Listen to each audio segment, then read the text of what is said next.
Welcome back to the Pillarworks channel. I'm getting started by rough cutting a bunch of 8/4 walnut. I'm building a desktop for my neighbor and it's going to be sort of an L shape. In addition to the desktop, I'll be making a smaller rectangular table, and because of this, I initially planned on making one large panel that would yield both pieces, but after some thought, I realized it would be simpler to take it in stages. So I got started with the main 30-inch by 84-inch part of the desk. I took that in stages with 3 subpanels, and each of those subpanels were made of 2 walnut boards. I did this so that I could joint and plane the pieces as I progressed. I used the track saw for most, if not all, of the edge jointing for this project. The boards had some really pronounced bowing, that is, they were shaped like a parenthesis. So placing a track on the board and cutting it saved a lot of time compared to running these heavy pieces over the joiner 20 times.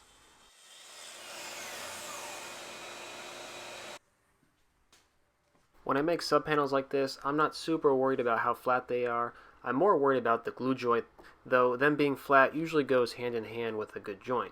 While I let those dry, I filled the voids with some epoxy, and to tint the epoxy, I like to add black India ink, which gives a nice jet black appearance.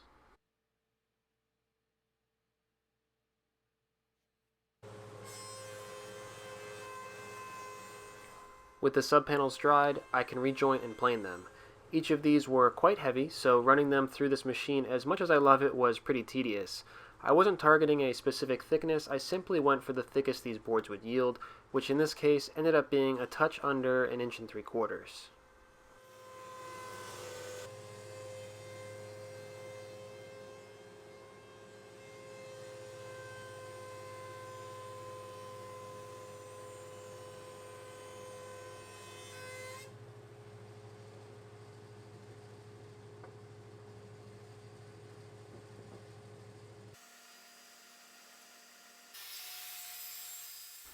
I then brought the edges into square and parallel with a track saw, making sure that the overall width of these subpanels would yield the 30 inches I need for my real panel. With pieces this thick, I made each cut in 2 passes, and I'm also using a dedicated ripping blade in the track saw, which performs better on these cuts than a stock crosscut blade would. To keep everything lined up for the big glue up, I added dowels along the edges. The glue up went pretty well. I had to span the pieces across my bench and assembly table, which was kind of awkward to set up, but it worked out okay. I used 5 or 6 pipe clamps, which was enough to close up all of the joints nicely.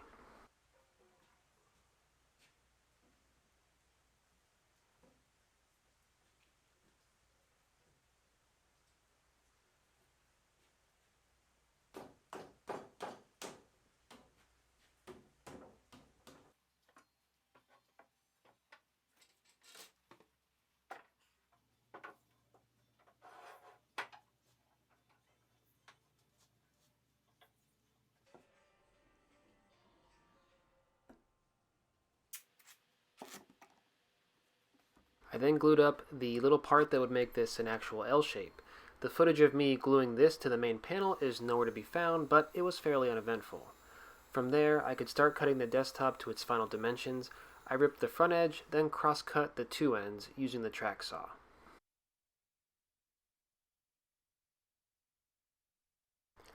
To cut the profile on the inside of the L, I used a 3-piece template. The 2 straight pieces are regular pieces of MDF I ripped on the table saw, and the elbow shape was cut on the CNC and has a radius of 14 inches. I traced that profile on the desk, rough cut it with the jigsaw, then began to flush trim the profile against the template. I began with a template bit that had a bearing closer to the router motor. I never know if that means top or bottom. After the first pass, I removed the MDF and used the freshly routed surface as my new template. After the second pass, I flipped the desk over, switched to a bit with a bearing on the other end, and finished the routing.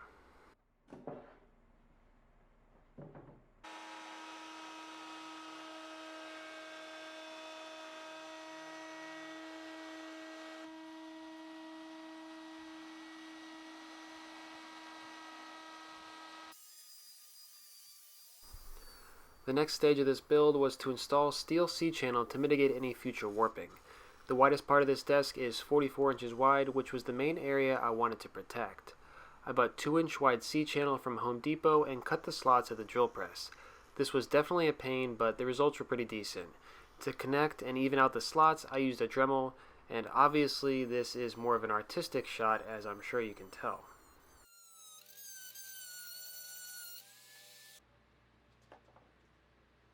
To route the grooves for the C-channel, I made a quick jig out of MDF.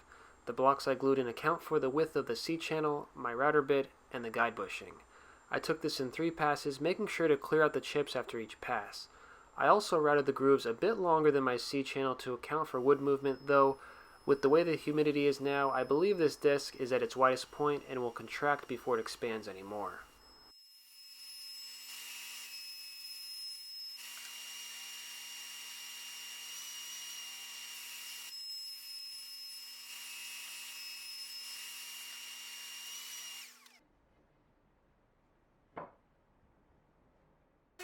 I won't bore you with much sanding. I brought every surface up to 220 grit before adding finish to the underside.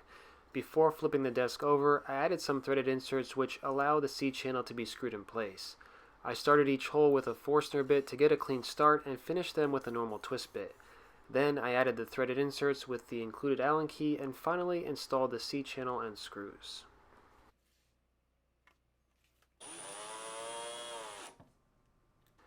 I tried to minimize the amount of times I had to flip this thing over because it's very heavy and I didn't want to damage it. I kept moving blankets between it and the workbench to prevent any scratches or dents. Okay, on to the finish. Similar to the round table I made last year, I'm going with a shellac undercoat and a water-based poly top coat. I added 2 coats of amber shellac, which deepened the walnut color a bit and brought out the grain. Both of these finishes dry very fast, so you can't mess around much when applying them. If you think you missed a spot or made a mistake, just let it dry and come back to it the next coat. Sand it with some 220 or 320 paper in between coats and reapply. The top coat is a matte water-based polyurethane. I like to use a foam roller, which gives a really smooth application.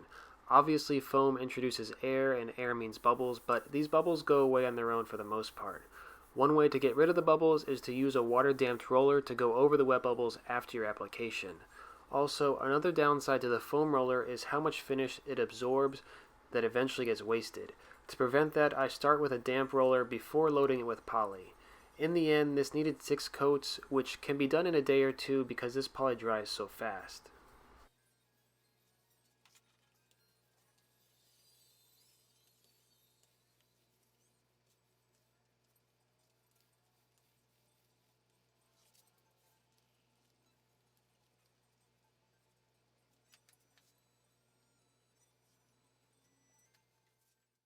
And that's about it. My neighbor was only a few doors down, so we loaded it onto my new cart and wheeled it over. He bought some metal legs that go really well with the walnut, and I attached them once we got it into the house. If you're interested in seeing projects like this while they're in progress, follow me on Instagram at PerlWorks. Thanks for watching.